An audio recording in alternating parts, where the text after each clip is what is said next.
เคส่งแล้วก็อันจับมันมองให้บ่เสียงเลยอันพอยับมาใกล้ๆนะอันยับมาใกล้ๆกันนะฮะสิขออันยับมานี่โอเคที่ต้นพอนี่นะใช่ผู้ชายแมงใช่บ่เสียงกันดิ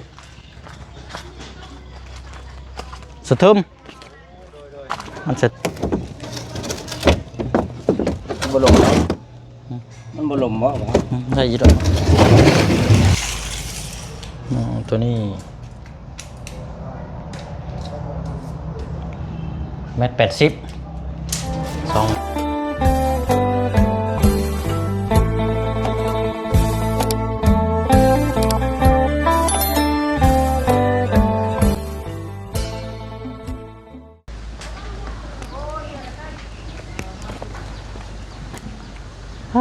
เนาะสมว่าสร้างบ่ได้มาดิเลาะนี่เนาะเงียบเงามีซ้ำม้อยซ้ำมีอยู่พี่น้องเอ้ยคันว่าสร้างมาก็จักเสียงกบเสียงเราไม้เราตอกและบุบบั่มอยู่ถือว่ายุดไป2 มื้อ2 วันกันสิว่าก็เนาะมื้อนี้แล้วก็มื้ออื่นแล้วก็มื้อฮื้อตามที่คิดไว้อาจจะมาต่อเติมเพิ่มน้ำตาลอีกนะพี่น้องเนาะก็นี่แหละพี่น้องเนาะบ่เสียงนัดทั้งพ่อสร้างมาอยู่เฮือนน้องป๊อปเพราะว่าเมื่อวานนี่ก็พูดคุยแหละพอสร้างกับเมื่อซอยเวียกทางลูกสาวเราผูกคอต่อแขนหรือว่ากินดองนั่นแหละเป็นในบ้านในห้องกันเนาะหรือว่าแต่งงานก็เลยยุดแล้วบัดนี้บ่มีเงินเนาะคนสิว่ากันมีอยู่แต่ว่าก็เลยอยากเบิกก้อนเพราะฉะนั้นก็เลยเอาให้เบิดเลยพี่น้องมันจังบ่สับสนนะพี่น้องเนาะเพราะว่ารอบก่อนหน้านี่ทั้งพอสร้างเพิ่นก็เบิกไป10 ล้านกีบแล้วก็ล่าสุดนี่ก็จะเบิกเป็นน่าจะมอบให้อีก16 ล้านก็เป็นทั้งเบิดก็26 ล้านก็สิเอาให้เบิดพอดีเลยนะพี่น้องเนาะเอาเดี๋ยวโทรให้ทั้งพอสร้างพี่น้องเพิ่นมาพร้อมทั้งพอเกตน้ำเนาะทั้งปูน้องป๊อปนี่แหละพี่น้องกันสิว่ากันแซวกันเล่นเนาะดังรอมาแล้วก็เดี๋ยวจังว่าจังคุยน้ำกันตัวนี้ก่อนนะพี่น้องเนาะเอากราบสบายดีและสวัสดีพ่อแม่พี่น้องเบิร์ดสุขุสุขคนในพี่น้องเด้อเนาะมาพบมาเจอกันอีกคือเก่าพี่น้องเนาะมองขึ้นท้องฟ้านี่ฟ้าฝนยุดลงกับใครเนี่ยจังน้อยพี่น้องเนาะกันว่าฟ้าฝนตกนี่ครับโอ้ยพี่น้องเนาะยากเลยพี่น้องเนาะแต่ว่าตกแต่ว่าแรงกระชีตกอีกนะพี่น้องเนาะทั้งทั้งบานเขานี่ประตูใหญ่นี่ยังบ่ทันนี่มีมามันบ่เนาะโอ้แต่ไหนมาประตูพงเยี่ยมเนี่ยคันโมเสียงก่อนสิเมื่อรอบมอหนักคันบาบ่ได้อันนี้ก็แม่นว่าโอ้รถน้องนิ้วเห็นแล้วบานนี้พี่น้องสิบ่ได้ขยับรถให้น้องเพิ่นมาจับนี่เนาะตามทางคันถอยหลังไปเลยจะได้ยุ่งแล้วบานนี้เนาะโอ้ยเนาะมาเบิ่งก่อนเห็นเนาะโยโอ้ยเดี๋ยวไอ้ยุงมาดีก่อนก็ได้เด้อ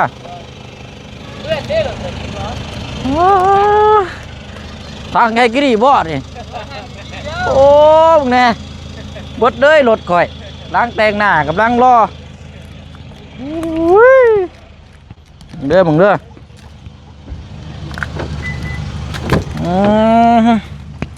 เอา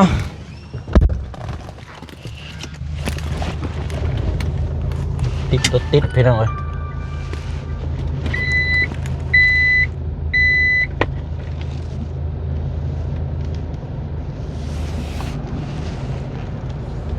ไ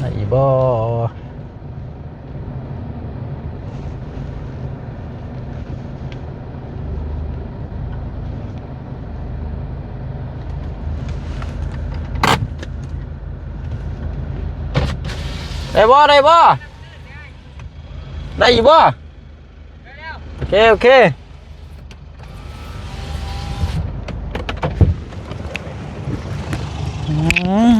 เนาะตกพอดีแบบว่าทางมันลำบากแล้วพี่น้อยเนาะ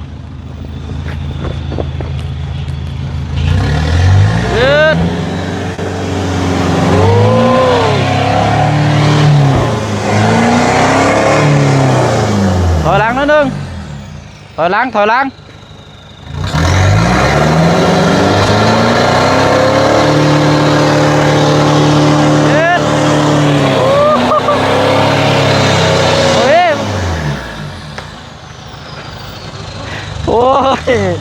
มือกล้องก็ไปไกลแท้นี่ป๋อเนาะสิออกได้บ่ครับอันนี้โอ้ยรถก้อย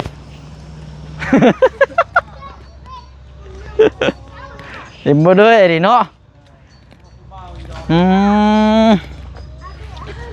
เอาตามนั้นแหละพี่น้องเนาะพอดีว่า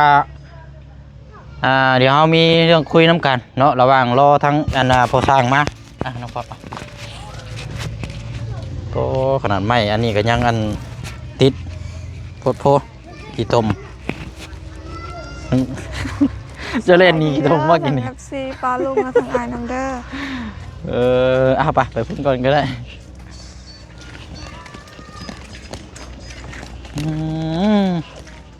พูดดีๆอันนี้เนาะบวกกับดินหลากแน่ โดย เอาทางบ่พึ่งพูเนาะโดยแล้วก็ทางบ่จันเนาะพุ่นละพี่น้องอันเป็นนี่เอาเข้าไปในก่อนซะเป็นยังเนาะ ได้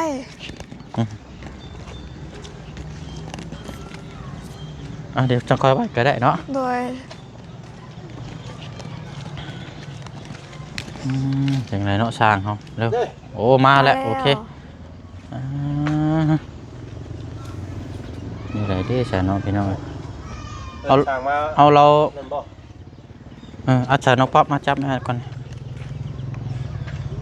เราเข้ามาทางนี้อันนี้เนาะทางนี้ก็ได้หมุนมาพี่เนาะโดยเนาะพอดีนัดทางพอสร้างเพิ่นเบิกเงินก้อนเบิกก็คือเบิกเบิดเลยแหละเพราะว่ารอบแรกก็ไปแล้ว10 ล้านรอบนี้ก็น่าจะเบิดเลยแหละเพราะว่าเดือแค่ขั้นตอนกับบันไดกับติดบานกันแล้วนะเฉพาะค่าสร้างบ่เฉพาะค่าสร้างเป็นเบิดเลยก็ได้เนาะมันเดือไปซ้ำนี่นึงนะแต่ว่าหน้า 15% แล้วแต่ว่าหน้างานนี่ก็เดี๋ยวเฮาจังแนะนำเพิ่มเติมอีกมันก็มีหม่องที่เฮาอยากให้เพิ่นเฮ็ดอยู่เอาเด้อพอเด้อมาเนาะมาแต่2คนบ่โดยเอายับเข้ามาใกล้ๆเพิ่นละพ่อก็เลยมาแต่มันน่าต้องไปดูท่าเพิ่นไปรอบแต่เช้ายังบ่แล้วอยู่ยังบ่แล้วเวียกอยู่เนาะโดยผู้นี้โทรว่ามันน่าเอาไปมันน่าเอาอยู่บ้านโดนได้จะยืนมุมพี่แล้วมันยังเห็นเรือนนำตรงป๊อปมาพี่ก็แจ้งแล้วแจ้งเนาะแจ้งแล้วไปบอกกลางคืนแจ้งนัดมาพี่ก็ได้ฉันเนาะเดี๋ยวเฮาสิอันนี้ก่อนเลยฉันเนาะสบายดีอันทางเข้าไปบ้านจะทึมนี่ก็ง่ายอยู่บ่ง่ายได้อยู่บ่โดยทางเมืองนองอันนี้ทางยางแล้วทางยางเนาะโดยก่อนสักพี่น้อยเนาะเดี๋ยวมาตั้งกล้องก็ได้น้องป๊อปไปยืนน้ำพอสร้างก็ได้จะได้เป็นน้ำกันสุขคนพี่น้อง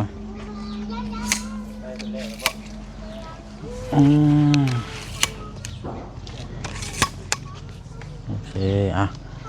นั่นแหละพี่น้องดีแต่ว่าผลเศร้าพอดีนัดมากกันเนาะกันผลบัวเศร้านี่หวยเขายากคือกันได้ง่ายคือกันแหละพี่น้อยเนาะ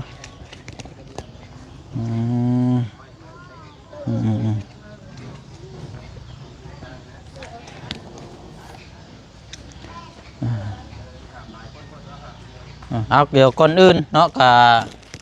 อยากถามทั้งนี่แหละพี่น้อยเพราะว่าบ่เชิงนี่จะมีบ่แม่นคันสิว่าแผนกับบ่แม่นเพราะว่ามื้อเช้านี้เฮาก็แจ้งไปแล้วโดยเฮ็ดทางน้องคำดีและพอดีดวงตาทางอาจารย์เพิ่นสิเฮ็ดกระตุบแล้วบัดนี้สิมาเอาตีนเคียงทางเพื่อนน้องป๊อปนี้พี่น้อยเนาะเพราะว่า4เคียงแต่ว่าคันว่าเดืออีก4ก็แม่นว่าเอาไว้อีกก็ได้เนาะเพราะว่าทั้งเบิดนี่มันเท่าใดก็2 4 6 8 9เหลืออีก5พุ่นได้นี่เนาะโดยอันนี้นี่เดี๋ยวถามทั้งเบาประธานป้องไปหน่อยจักเราสั่งแล้วจักเอาต้นเท่าใดเพราะว่าถ้าเอาไว้ซื้อมันก็บ่ได้ใช้อยู่แล้วนี่นะก็เลยสิเอาไปโยกไปทางเคสน้องคำดีแต่ว่าก็สิซื้อนะพี่น้อยเดี๋ยวบ่เชิงสิถามทั้งเบาประธานป้องว่ามันต้นเท่าใดเราแจ้งมาตอนนั้นค่อยลืมแล้ว ก็สิบ่ฮอดหรอกต้นละแสนเนาะ บ่ฮอ ประ ด มาณ80ปลายพันกีบนี่แหละพี่น้อง แม่น 80ปลายพันกีบบ างเทื่อก็80,000แต่ว่าเฮาบ่จื้อนำแน่ เดี๋ยวถ้าว่าเฮาสิรบกวนทั้งพ่อสร้างนี่สิได้อยู่บ่พ่อ โดยได้ บ่อยากหันหาขึ้นไปจมขึ้นถึงรถนี่ได้ ได้ เอาจัก4ต้นอยู่หัน2แล้วก็เฮาสิถอยหลังมานี้เนาะจังจมขึ้นไปนี่นะมันจังใกล้นะ มาถอยก็ได้ที่ไป จมไปเลยแล้วบ่ ที่ถอยไปนั่นน่ะบ่ให้รถเจ้าไว้หน้าไปพุ่นก็ได้แม่น กินนี่ค่ากินนี่คันหนึงกินนี่เฮาสิถอยหลังไปพุ่นเฮาสิเอาหน้าไปพุ่นก็ได้นะจะจังโจมตัวนี้ขึ้นไป เอาชีต้นบ่จะได้ เอา4พอเอา4ต้นเดี๋ยวราคานี่ก็เดี๋ยวเชิงสิถามทั้งบ่าวประท่านป้องอีกทีนึงแล้วก็เงินจำนวนซื้อ4ต้นนี่ก็เดี๋ยวสิมาสมทบซื้อบานเพราะว่าบานนี่ก็ยังบ่ทันได้ขาดยังบ่พอเนาะ โดยบาดใหญ่เนาะ บาทใหญ่หมดเลยนั่นพี่น้องเอ้ยก็สิรวบรวมขายกันสิว่าก็ขายตัวนี้ออกอะไรเงินมาแหละเดี๋ยวบ่เชิงก็สิสมทบซื้อบาทให้น้องเพิ่นนะพี่น้องเนาะอันนี้เฮาก็เอาไปซอยอาณาเขตที่ยังรอความช่วยเหลืออยู่กันสิว่ากันเนาะเพราะว่าตัวนี้มันก็บ่ได้ใช้แล้วนะพี่น้องเอ้ยเนาะเอาเดี๋ยวอันน่ะเฮาสิมันเพื่อประกันเน้นพี่น้องเอ้ยบ่เชิงสิมอบเงินให้ทางผู้สร้างเพิ่นแล้วจังอันนี้เลยแล้วก็เบี้ยเนาะโอเคเป็นเงิน16ล้านกีบเนาะ โดย 16ล้านกีบพี่น้องก็ได้มอบมันก็แม่นแล้วเลยแล้วบัดนี้มอบหน้าที่ให้ทั้งผู้สร้างติดตามเวียกงานเบิ่งแล้วจน โดย แล้วพุ่นแล้วเนาะจังว่ากันพี่น้อง เวียกก็ยังอยู่ยังหลายอยู่ยังบ่แล้ว ยังอันนี้อยู่เนาะแต่ว่าบัด เอาเงินก่อนแบบมันมีแบบคือพอนี่มีเวียก เนาะ ใช้โดย นั่นแหละพี่น้องคันว่าสิบ่วันนี้บ่จักแนวใดหันน่ะเนาะก็ได้ว่าต่างคนต่างซอยพอเพิ่นก็ถือว่าเฮ็ดหน้าที่ทั้งทีมงานเฮ็ดหน้าที่ก็ดีนะพี่น้องเนาะเอาน้องปอกน้ำมือแล้วก็ให้ทางพอสร้างเด้อโอเคส่งแล้วก็อันจับมันมองให้บ่เสียงนะอันพอยับมาใกล้ๆนะอันยับมาใกล้ๆกันนะฮะสิขออันยับมานี่โอเคบ่นี่ละมองกล้องให้ได้โอเคเอาละตามนั้นเด้อพอเด้อขอบมุกขอบใจน้ำลายมีแต่ว่ารอเบิ่งความสำเร็จน้ำกันวันนี้เนาะเดี๋ยวเฮาสิได้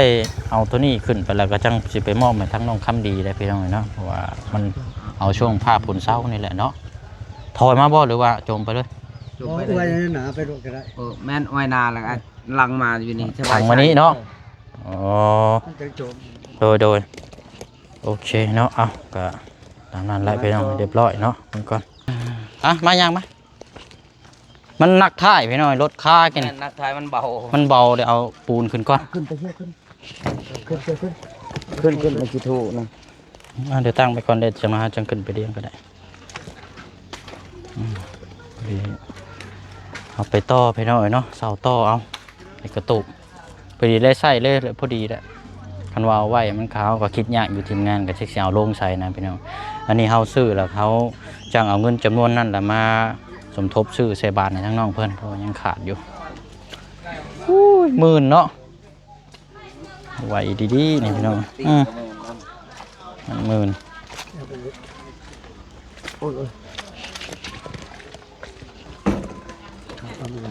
ตั้งไว้แล้วเดี๋ยวเราจะขึ้นไปเชียนก็ได้มันด้วยกี่ตุ่มแล้วพอได้ นี่เอาอยู่นี่อยู่เพราะ นี่ใกล้ๆนี่ก็ได้นี่ ต้นนึงบ่ เอา4พอ4ต้นพอ ใช้แมง ใช้ก่อเชียงกันดิ สะทึมมันสะทึมน้องคำดี ทำเลบันทึก เนาะ เกินไปเนาะวะ อันจังว่าเขากับจักสิว่าในใด เกินคำดีร่วม น้องคำดี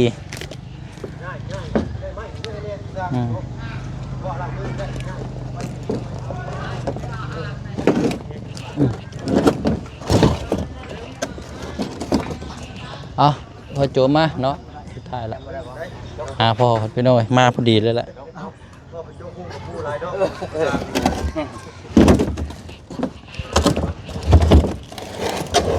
นักสำนี่ก็ยังสีค่าอยู่บ่เนาะ ก็มาแล้วคนขึ้นยืนน้ำมาคันมันถอยบ่ได้ มันหมื่นเนาะ โดย ยอมรับว่าหมื่นแห้งได้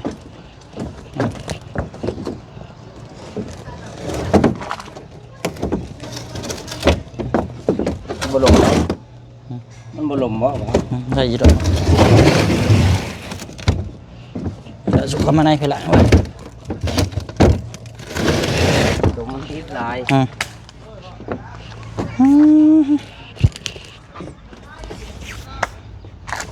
เอานักมันอาจจะได้อยู่ดอกเนาะไล่ก็จังว่ากันพูดดีๆนี่เนาะไปเฮามาเบิ่งเพื่อนพี่บัดนี้พี่น้อง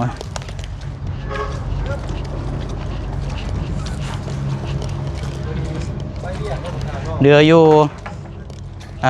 5 ต้นเดืออยู่5 ต้นบัดนี้พี่น้องเนาะอันนี้ก็ถ้าว่าทางเขตใดที่แบบจำเป็นคือแบบนี้ก็จังยกย้ายไปแล้วก็นำเงินจำนวนที่เขตของทางน้องเพิ่นนี่ก็ซอยน้องเพิ่นไปนะพี่น้องคล้ายๆว่าเฮาซื้อจากนี่แล้วเฮาจังไปพุ่นนะเพราะว่าน้องเพิ่นก็บ่ได้มีหม่องเฮ็ดแล้วนะพี่น้องเนาะไปโอ้มันมีน้ำล้างเนาะ มีเดนำพอโป้ แม่นบ่นี่ยังซะในนี่นะ หรือว่าน้ำยูบัวนี่ก็ได้ เอาล้างก่อนมา เพื่อนนี่แหละ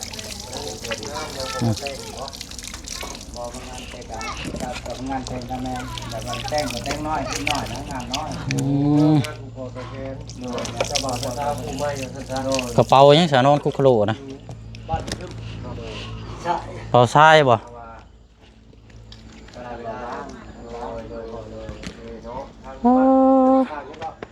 โอเคเนาะพี่น้องก็ชื่อว่าเฮามอบเงินให้สร้างแล้วก็เอา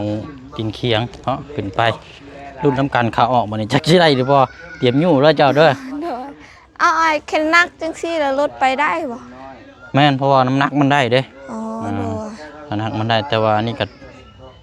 จักสิจังไดแล้วพี่น้องรูดเบิ่งหั่นแหละดินมันมื่นครับ โดย ขนาดไปหน้าก็ยังเนิบๆอยู่ได้นี่ โดย รุ่นเบิ่งหั่นแหละจักสิแนวใดเนาะจังว่ากัน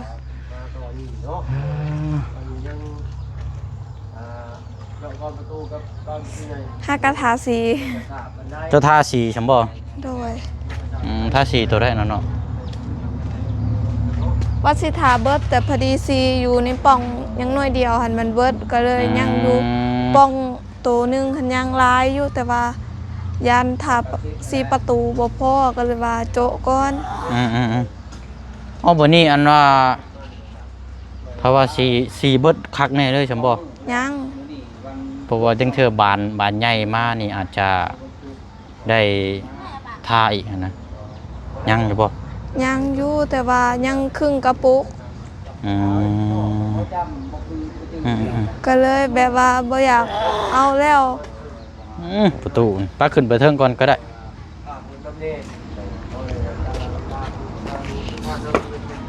ต้องสิมาดคอแห้งโอ้ยเนาะอุ๊บ ไปบ่ให้จับเด้อ อันมีแต่ขอบตัวนี้แล้วเด้อไอ้ฝากน้ำคันว่าอยากได้งามเด้อ โดย คันมามือพอสร้างมานี่ให้เราเล่นขอบไปคือตัวนี้เด้อ ขอบตัวนี้บ่ แม่นี่เล่นแบบนี้ โดย ให้เราจับเลเตอร์เลยจวดมันมี4ล่าง โดย มันบ่เป็นเหลี่ยมมันว่าจับเหลี่ยมบานมือได้นี่ อ๋อเคยคิดว่ามันตั้งเป็นจังซี่ บ่นี่ให้เจ้าให้พอเป็นแดนให้ ตัวนี้เด้ ตัวนั้นน่ะเพิ่นเล่นแล้วตัวนั้นน่ะ ตัวนี้บ่แล่นก็ได้บ่ ตัวนอกพุ่นก็คันว่าเราได้ก็เล่นเลยเบิดก็ได้ โดย แดนเป็นมีเห็นบ่นี่นี่มันสิงามเวลาเฮาบ่ายนะมันจังบ่บาดมือ โดย อันนั้นก็เน้นตัวนี้น้ำยันว่าบางเทื่อน่ะอ้ายมาบ่ทันนะจังเทื่อเจ้าอยู่ก็บอกให้เพิ่นเด้อ โดย เป็นหยังดอกบอกว่าอ้ายน่ะเป็นคนบอกก็ได้ โดย เดี๋ยวสิลืมตัวนี้นะพี่น้อยมันเป็นเหลี่ยมจับ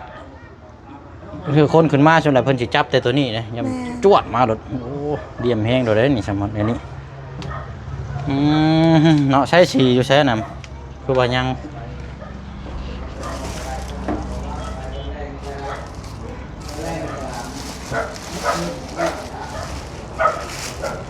เครื่องกระปุกอันนี้ โอ้เบิดดับบ่ โดย มันอีก3 บาท4 บาทพุ่นโอ้บ่พอหรอก บ่พอบ่ เพราะมันต้องใหญ่แล้ว โด ต้อง ย ใหญ่ไปแล้วสินะหรือว่าบ่ทาบ่มันบ่ทามันก็บ่งามได้หมู่ก็ทาเบิด คัน เนาะ คันมีงบพอกะป้องน้อยเท่านี้ก็ได้ เอามาเพิ่มอีกปองนึงเนาะ โดย เอามาเพิ่มอีกปองนึงเนาะอันนี้มีอยู่เครื่องนึงใช่บ่ โดย อืมอันตลับเม็ดอยู่นี่มีบ่เนาะ ตลับเม็ด เห็นบ่อยู่นี่บ่สร้างเครื่องมือสร้างอยากวัดเบิ่งได้เพราะว่ามันได้นะพี่น้อง ตัวนี้บ่ ลองวัดเบิ่งดูครับหน้าเท่าไหร่บ่ข้างในพุ่น ข้างในบ่ เพราะว่าเอาประตูข้างในเลย โดย มันกระสิทธิ์80เนาะ 10 ตัวนี้1.80 2 บาทพี่น้องเพราะว่าอันนี้ยินทางบ่บุญก็มีงบยังบ่บุญสารวัตรน่ะมีงบอยู่ล้านเท่าไหร่นี่แหละแจ้งมาในกลุ่มเมื่อเช้านี้อันไหนทางบ่บุญซื้อมาตัวนี้พี่น้องหรือว่าให้ทางบ่บุญซื้อมาเบิดจำนวนหันบัดนี้ถ้าว่าขาดเหลือเท่าไรเดี๋ยวอ้ายสิจัดแจงซื้อให้เบิดเลยเนาะเพราะว่าอยากรวบรวมทางทีมงานก่อนนะ โดย เพราะว่านี่แหละบัดนี้พี่น้องเนาะเดี๋ยวแจ้งน้ำกันเลยบัดนี้ก็งบสำหรับทางบ้านน้องป๊อป โดย ค่าสร้างเขานี่จ่ายเบิดอะไรไปหน่อยเนาะบัดนี้ โดย จ่ายจบไปแล้ว26 ล้านกีบ โดย บัดนี้เงินนำบ่เชียงนี่ยังเหลืออยู่นี่ที่ทางอ้ายเพิ่นฝากมาเนาะ โดย ยังเหลืออยู่13 ล้านกีบ13 ล้านกีบเขตของทางน้องป๊อปตัวนี้นะพี่น้องเนาะ10 ล้านนี่คืออ้ายเพิ่นฝากมาล่าสุดนี้อ้ายเพิ่นว่าอยากให้เทพื้นหั่นแหละพี่น้องเนาะแต่ว่ามันเรื่องฟ้าฝนอากาศคือเราเห็นน้ำกันเนี่ยพี่น้องอาจจะได้โจะยาวบ่จักเนาะติดตามเบิ่งน้ำกันนั่นแหละพี่น้องเนาะแต่ว่าอีก3 ล้านกีบนี่บ่เชิงจะสมทบสำหรับเกี่ยวกับบานนี่แหละเนาะแต่ว่ามันเหลือใบหนึงบ่เชิงก็สิซื้อมาใช้แล้วก็กลับเงินจำนวนนั้นตีนเสา4 ตีนกินี้ที่เฮาโจมขึ้นไปกินี้พี่น้องเดี๋ยวบ่เชิงสิถามทั้งว่าบ่ทันป้องว่ามันถึงต้นเท่าใดแล้วบ่เชิงก็สิบวกเอาเงินจำนวนนั้นล่ะมาใส่แล้วก็มาแจ้งพี่น้องน้ำกันอีกรอบนึงนะพี่น้องเนาะมาซอยเคสเพิ่นน้องๆเพิ่นแล้วว่าเดือจังหันแล้วก็ถ้าว่าปรึกษาน้ำกันทีมงานหลายคู่หลายคนเนาะว่าเอ้าอยากให้น้องเพิ่นขึ้นมาอยู่เพิ่นดีเพิ่นงามแบบว่าเป็นมือดีมืองามก็ปรึกษากันก็ขึ้นก่อนก็ได้เนาะก็ทั้งเทิงที่มันแล้วได้พี่น้องขึ้นก่อนก็ได้แล้วจังต่อเติมที่หลังอีกก็ได้นะพี่น้องเนาะ โดย หรือว่าเอาไว้ก่อนก็จังว่ากันอันนี้กันเนาะอันนี้เฮาคุยนํกันก่อนนะพี่น้องเนาะ โดย เอาตามนั้นแหละพี่น้องก็มีงบอยู่นำบ่เชิงนี่13 ล้านกีบเนาะรอเบิ่งทางทีมงานซื้อบ้านตัวนี้แหละพี่น้องคันว่าบ่พอจังได๋บ่เชิงก็สิซื้อมามอบแล้วก็จังสิมาแจ้งพี่น้องนำกันอีกรอบนึงเนาะเอาซะเนาะมีแต่ว่าตามนั้นแหละบัดนี้พี่น้องกันสิยืนก็คือบ่คักปานใดเนาะให้ทางน้องเพิ่นนั่งได้กว่าพี่น้องสิได้ให้ฝากขอมกขอบใจทางอ้ายเพิ่นเนาะแป๊บนึงเนาะโอ้ปัดกวดเนาะคักอีดีนี่เริ่มมาบัดนี้ โดย แบบนี้แต่ว่าแป้นนี่ยังสิกบอีกรอบนึงอยู่ยังบ่ทันได้แล้วพี่น้อง โดย โอ้ ตอน ย ทำอิฐค่อยคิดว่าแล้วเบิดแล้ว ยังเนาะ โดย โอเคน้องมีแต่ว่าทำนั่นแล้วเนาะฝากขอมกขอบใจทางไอดองเด้อ โดย ที่เป็น ไอ้ ซอย เนาะ ไอลอง โดย ที่ไอเป็นซอยเรื่องเฮือนเรื่องซ่านนี่แหละเนาะหรือว่าค่าสมทบค่าสร้างบ่แม่นค่าสร้างนี่แหละพี่น้อง โด ก็ ย ถือว่าหลายเนาะ โดย เนาะ ก็ขอบคุณทางไอ้ร่องที่ซอยน้องเด้อขอให้ไปใส่มาใส่เดินทางปลอดภัยขอให้ร่ำรวยๆจับยังเฮ็ดยังก็ขอให้เป็นเงินเป็นทองขอให้สุขภาพแข็งแรงขอให้การงานเจริญรุ่งเรืองก้าวหน้าต่อไปขอพระเจ้าอวยพร โอเคเอาก็อันแหละบาดนี้เนาะรอแต่สร้างพุ่นแหละมาเนาะ โดย เราได้สร้างมากับติดตามเบิ่งนํกันก็แล้วก็แม่นว่าก็แจ้งกันอีกเทื่อนึงพี่น้องเนาะเรื่องตีนเสาหันบ่เชิงสิถามทั้งว่าบ่ทันป้องว่าต้นเท่าไหร่หรือบ่เชิงก็สิคูณเข้าแล้วก็จังสิมาแจ้งพี่แจ้งน้องแล้วก็เงินจำนวนนั้นก็จะมาสมทบใส่เงินทางน้องเพิ่นนี่แหละพี่น้องเนาะเดี๋ยวมีหยังทำมาแจ้งนํกันในคลิปเทื่อนึงนั่นแหละเนาะเอาโอเคแล้วซะน้องเด้ออัพสบายดีทั้งอันอ้ายเพิ่นแล้วก็ทั้งผู้ใหญ่ใจดีทั้ง FC นํกันเนาะ ก็ขอขอบคุณทาง FC และทางผู้ใหญ่ใจดีที่เข้ามารับชมคลิปนี้เด้อแล้วก็ขอให้อายเดินทางปลอดภัยขอให้พระเจ้าอวยพรโดยนั่นแหละเพราะว่าทีมงานก็สิเข้ามาอยู่เนาะ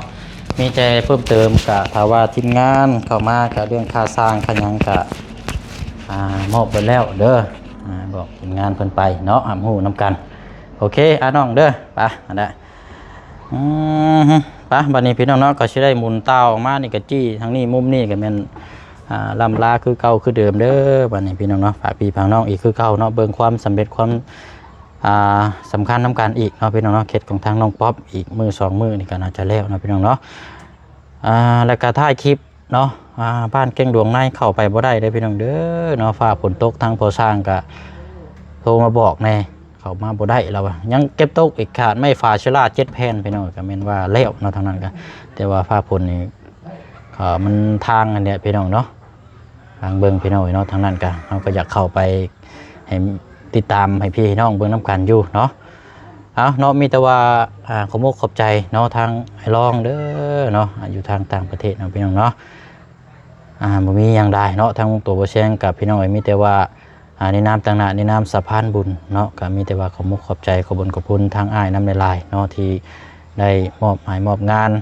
ให้ทางบ่แซงนี่เป็นสะพานบุญให้เด้อเนาะจังได๋ก็ขอให้มีแต่สุขภาพร่างกายแข็งแรง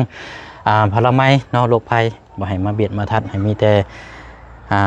สุขภาพร่างกายแข็งแรงพร้อมครอบครัวเนาะกินหยังทำหยังก็ขอให้ประสบความสำเร็จรุ่งเรืองเจริญก้าวหน้าตลอดปีและตลอดไปเนาะสุขทั้งกายสบายทั้งใจทั้งผู้ให้ผู้รับผู้เบิ่งผู้แย่งนำกันเด้อเนาะบ๊ายบายเนาะสบายดี